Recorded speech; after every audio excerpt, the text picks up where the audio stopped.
आज इस महत्वपूर्ण प्रेस वार्ता में भारतीय जनता पार्टी के हमारे पूर्व अध्यक्ष, भारतीय जनता पार्टी के वरिष्ठ नेता भारत बहुत बहुत स्वागत है।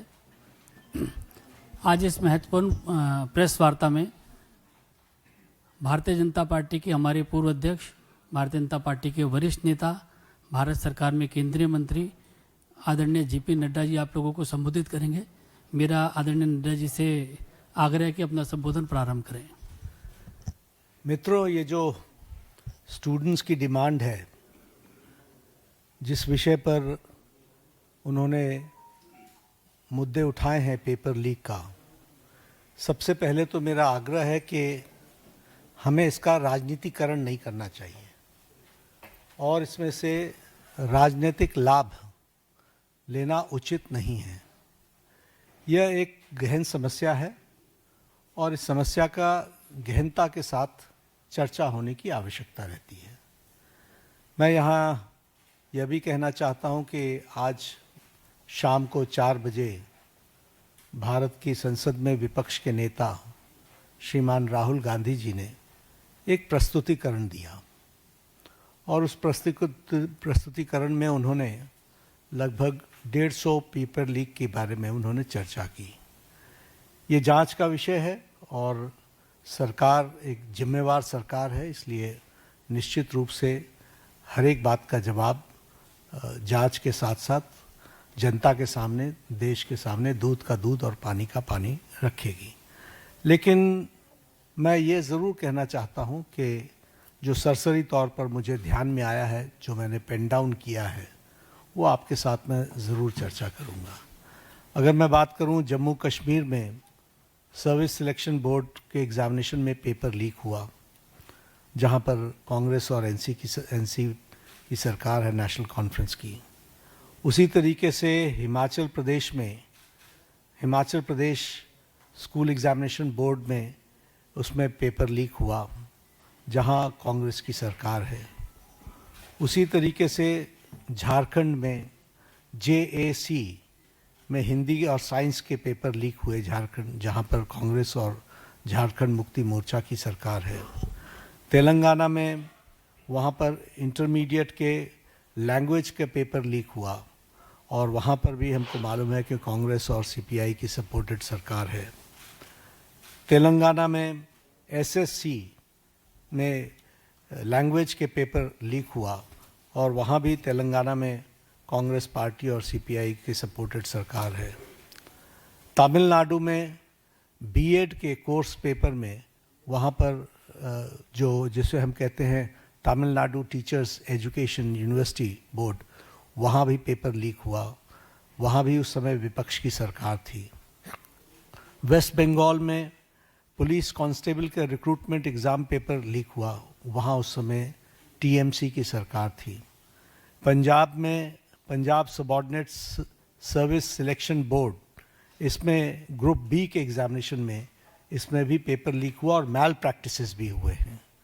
उसी तरीके से केरला में स्टेट में PSC के 26 एग्ज़ाम पेपर में इरेगुलरिटीज़ हुई हैं।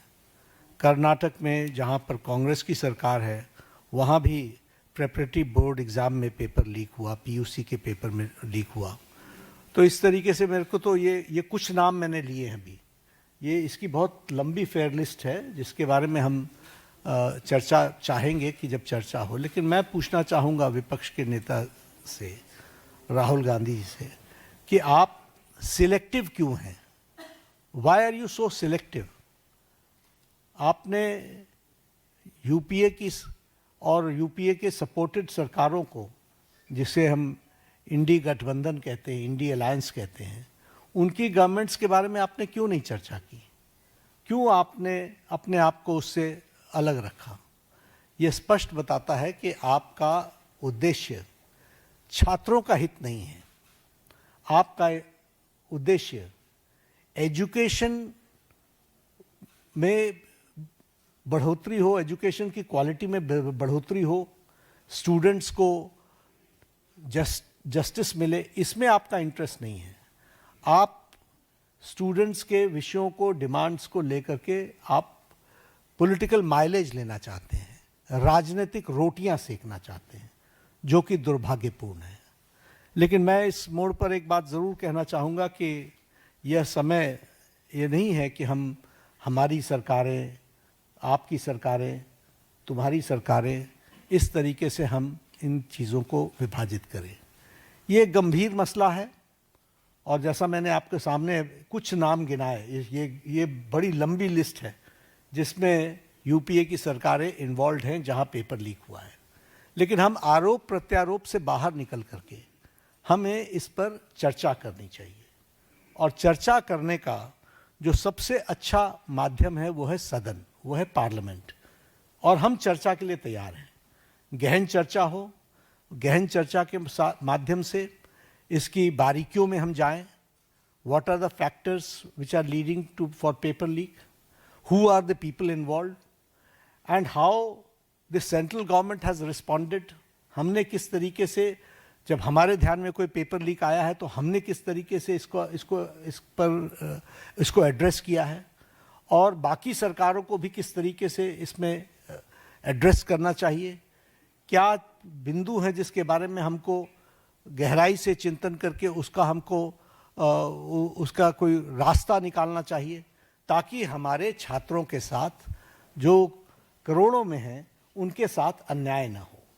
और भारतीय जनता पार्टी, एनडीए, इस मामले में मोदी जी के नेतृत्व में बहुत गंभीर है और बहुत गंभीरता से हमने इन विषयों को लिया है, और इसीलिए हमने चाहा है कि संसद में इसकी चर्चा हो।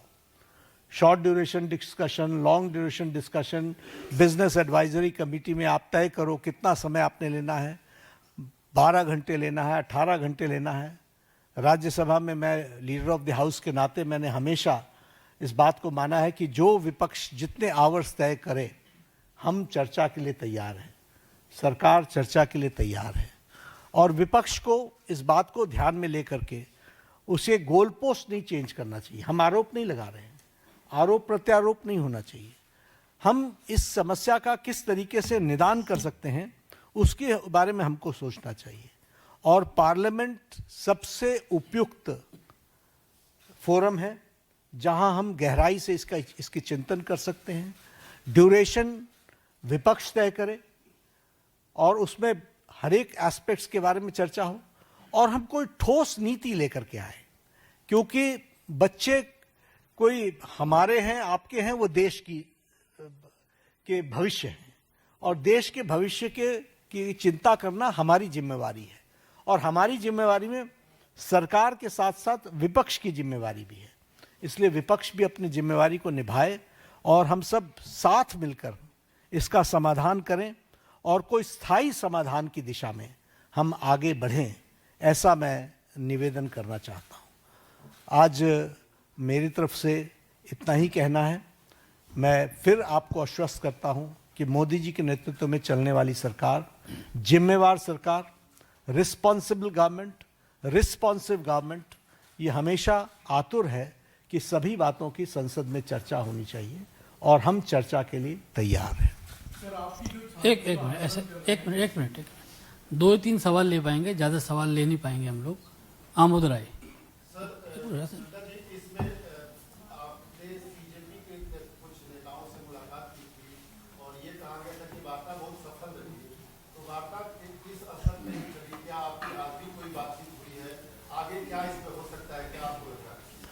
वार्ता बहुत सौहार्दपूर्ण वातावरण में हुई। उनकी बातें हमने बहुत शांति से सुनी। उनको मैंने ये भी कहा कि आप लिख करके देंगे तो अच्छा रहेगा। उन्होंने वो सारी बातें लिखी हैं। मैंने कहा मैं आपको रिस्पॉन्ड करूंगा। मैंने उनको रिस्पॉन्ड किया और मैंने उनको कहा है कि हम चर्चा के लिए तैयार हैं। आप जब कहेंगे हम चर्चा के लिए अग्रसर रहेंगे। नीरज पांडे कोई बात नहीं पूछेंगे। नीरज पांडे आज कोई चर्चा नहीं है।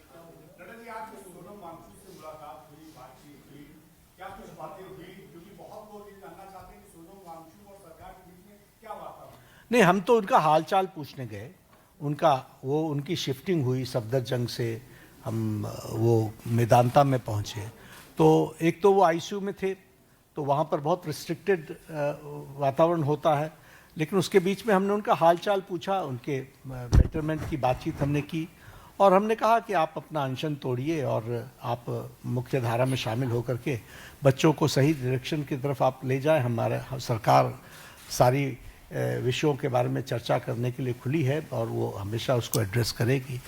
तो उन्होंने कहा ठीक है, हम इस पर आपको आई विल रिस्पॉन्ड बैक। आज उन्होंने पत्र लिखा है मुझे, ओपन लेटर लिखा है, हम उस पर जवाब देंगे और जवाब दे करके वार्ता आगे बढ़े, इसकी हम चिंता करेंगे। जतिन ठक्कर, आपने कहा कि ये रिस्पॉन्सिव सरकार है, ये आपने शुरू किया था, ये आपने शुरू किया था। को पुलिस कार्रवाई हुई बच्चों पर, उस पर आप उसकी गहन चर्चा होगी ना, पार्लियामेंट में चर्चा होगी, डिटेल में हम चर्चा करने के लिए तैयार हैं। जब हमने कह दिया everything related to paper leak we are ready to discuss on the forum of the parliament, will discuss. चलिए हम डिस्कस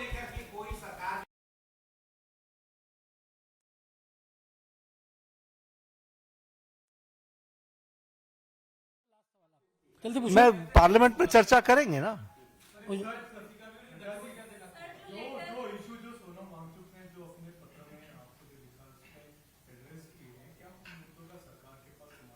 वी विल रिस्पॉन्ड, हम रिस्पॉन्ड करेंगे। उन्होंने लिख करके दिया, हम रिस्पॉन्ड करेंगे। बहुत बहुत धन्यवाद आप सब लोगों का। बहुत बहुत धन्यवाद, बहुत बहुत धन्यवाद। ही पत्रकार परिषद झालेली आहे। जे.पी. नड्डा यांची ही पत्रकार परिषद देशाच्या भविष्याची चिंता करणं आपली जबाबदारी आहे त्यांनी म्हटलेलं आहे आणि चर्चा आम्ही करणार असं त्यांनी सांगितलंय। सर्वांनी एकत्र येऊन यावर तोडगा काढूया असंही जे.पी. नड्डा यांनी म्हटलेलं आहे। देशाच्या भविष्याची चिंता करणं आपली जबाबदारी आहे आणि त्यामुळे सगळ्यांनी मिळून यावर तोडगा काढूयात असं त्यांनी म्हटलेलं आहे। आणि फक्त नीटची पेपर फुटीच नाही तर ज्या ज्या ठिकाणी काँग्रेसचं सरकार आहे किंवा काँग्रेसचं कोएलिशन सरकार आहे त्या ठिकाणी सुद्धा पेपर फुटतायत। त्याच्यामुळे ही जी समस्या आहे याच्यावर तोडगा काढणं गरजेचं आहे असं जे.पी. नड्डा यांनी म्हटलंय आणि सर्वांनी एकत्र येऊन यावर तोडगा काढूया असं सुद्धा जे.पी. नड्डा म्हणाले।